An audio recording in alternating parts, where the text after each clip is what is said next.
Let me introduce you to Captain Ed Boular, who is US Airways Senior Vice President of Flight Operations. Captain Boular, thank you for talking with me today, and we're going to talk about electronic flight bags, but let's start off by talking about your background as a pilot.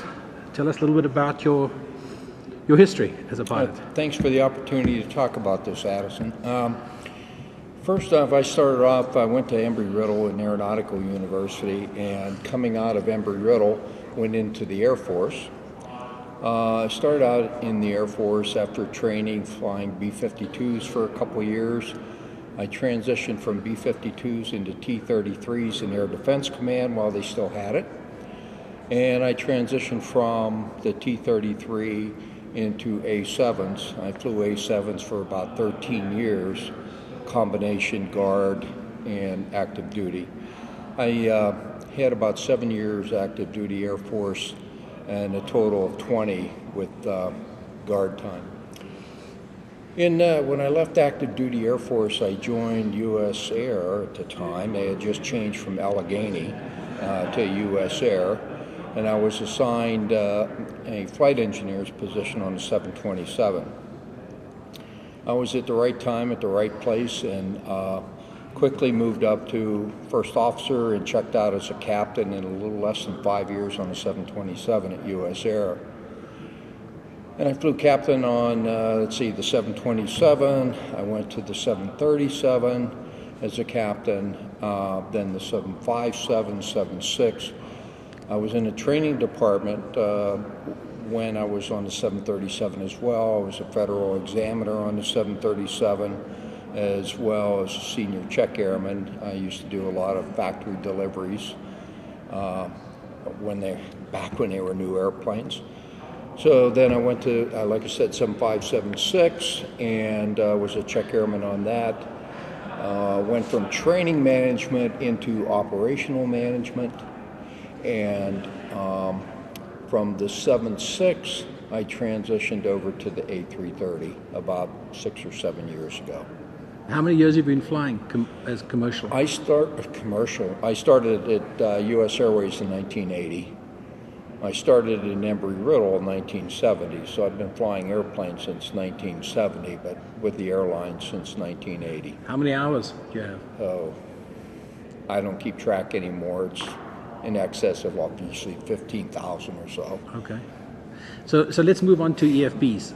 I take it that you are familiar with the EFBs. Can you explain to us how utilizing the EFB is impacting your life as a pilot? Sure.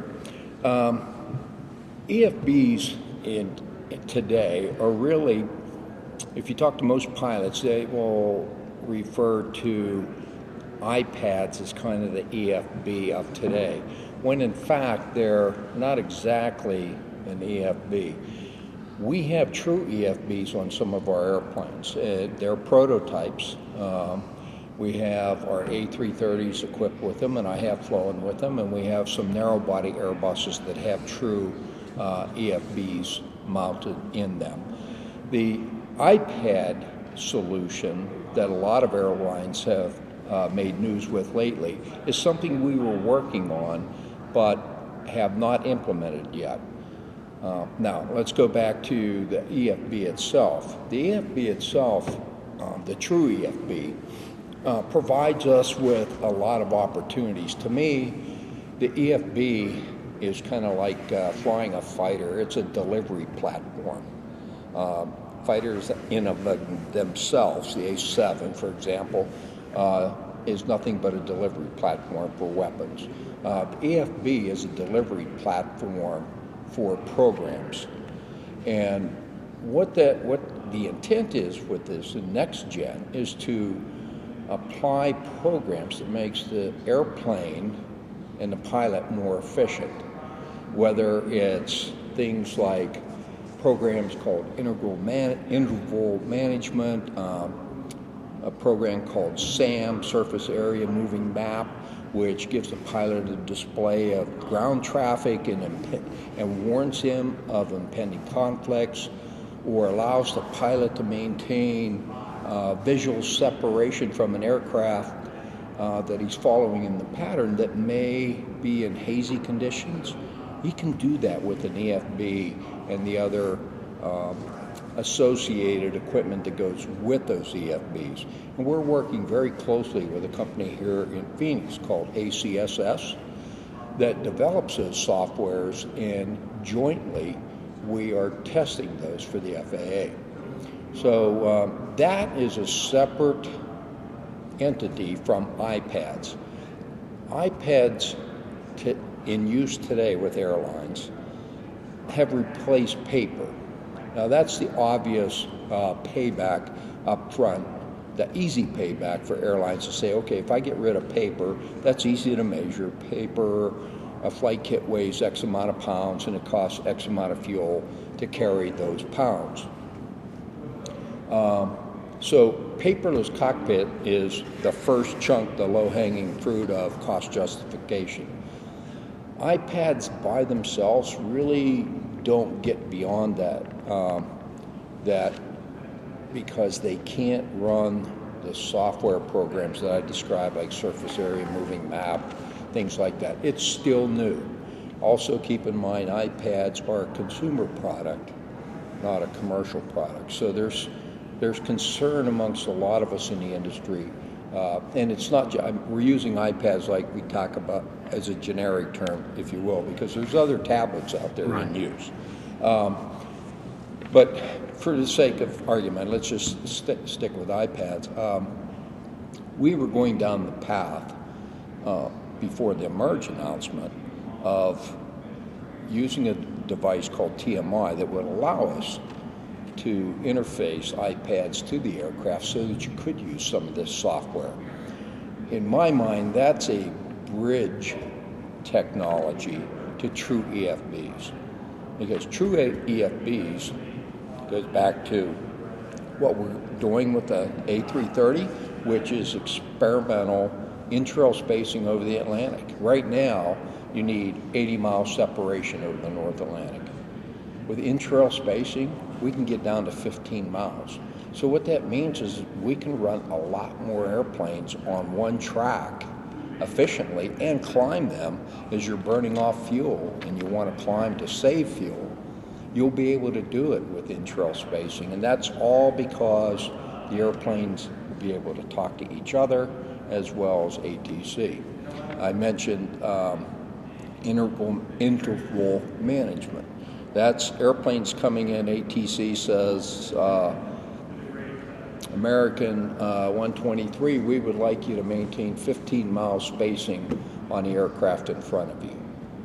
With EFBs and interval management technology, you can do that within a cockpit and maintain that until final approach. That's the intent. EFBs can do that, iPads can't. So I think iPads are a good solution to pursue in the interim, but the end game needs to be EFBs as an industry to fully get the benefits of next gen. Could you give us an idea of, if you utilize something like an EFB, can you, or has the airline, or perhaps you yourself, come up with any idea of how much time does it save you on a day, on an average flying day? You know what, I don't know. Pilot time or aircraft time? Pilot time. Both of them. Let's do each one separately. Pilot time, I don't know that it really saves that much. Now, what I've used so far, those programs I just talked to you about are all in the very beginning stages. In fact, we just did a press release a few weeks ago about getting them authorized.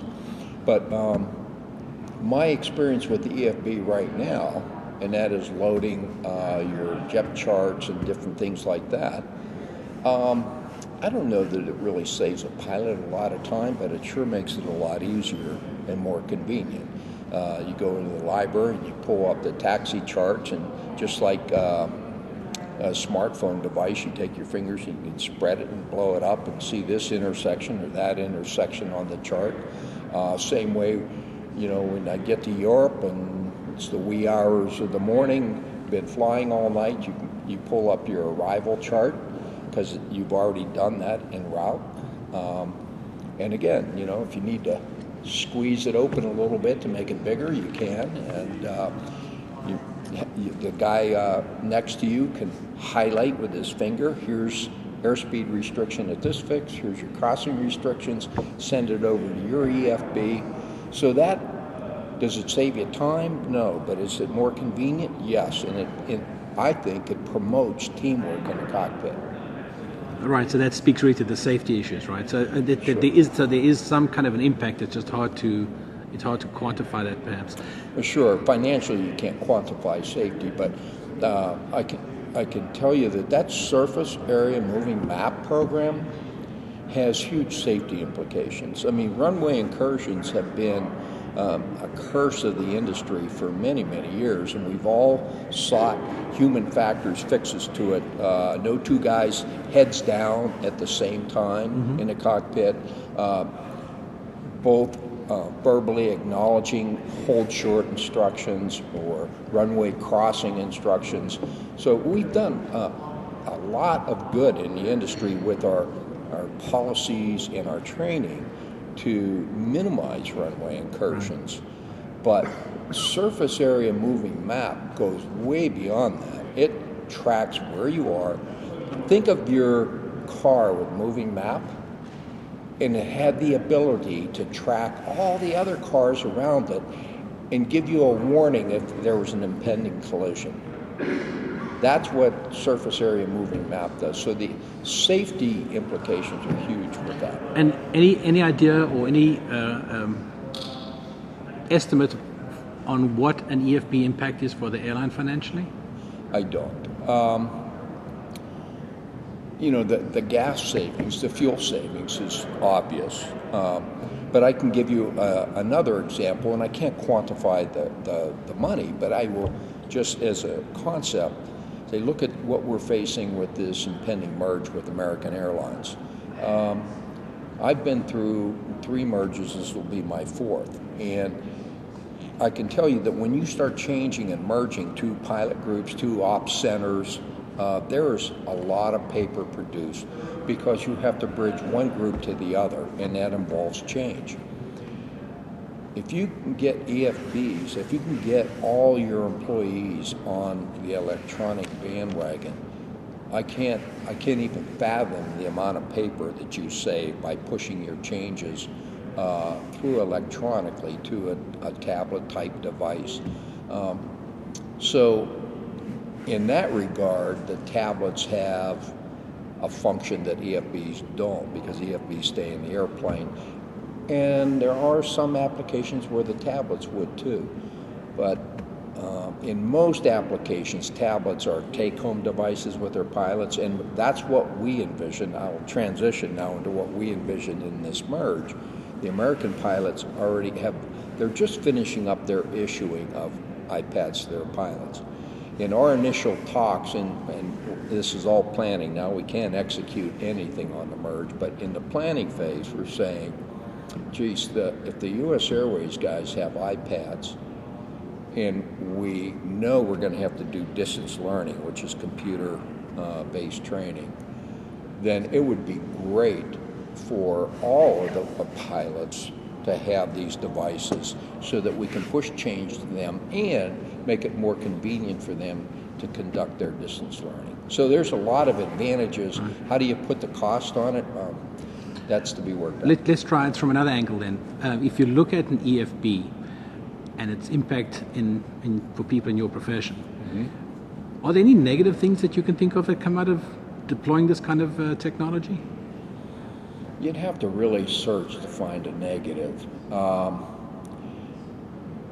Because I think then you're comparing paper to electronic, and there are personal preferences where, you know, some guys can't read something off a screen and they need to print it and still read it off paper. So I guess you could say that's a downside if you have a demographic of employee group that finds that difficult. But like a lot of things, they get used to it. I've trained a lot of pilots come off round bow airplanes that never thought they could grasp computer-driven flat screens, and they do. So I think I wouldn't consider that a downside. I think that's a consideration you have to take in mind when you make this transition. Personally, the only thing I've seen about an EFB that I wish I could fix somehow is I wish I could put it where I want it, and have it angled exactly for me, because my preference might be a lot different than somebody else's, and right now that's just not quite feasible. Last question for you then. Like most people, you probably have a smartphone, and once you have an EFB technology and you've been exposed to it, would you think EFBs are akin to smartphones? Once you have one, you don't want to give it up? Absolutely. All of our 330s aren't quite they're outfitted with the EFBs, but they're not all activated as they're loading the software. So when you fly with some that have it, and then you have to fly one that doesn't, you feel very spoiled, and you want it. So I've already seen how comfortable you get with it and how irritating it is when it isn't there. Thank you so much.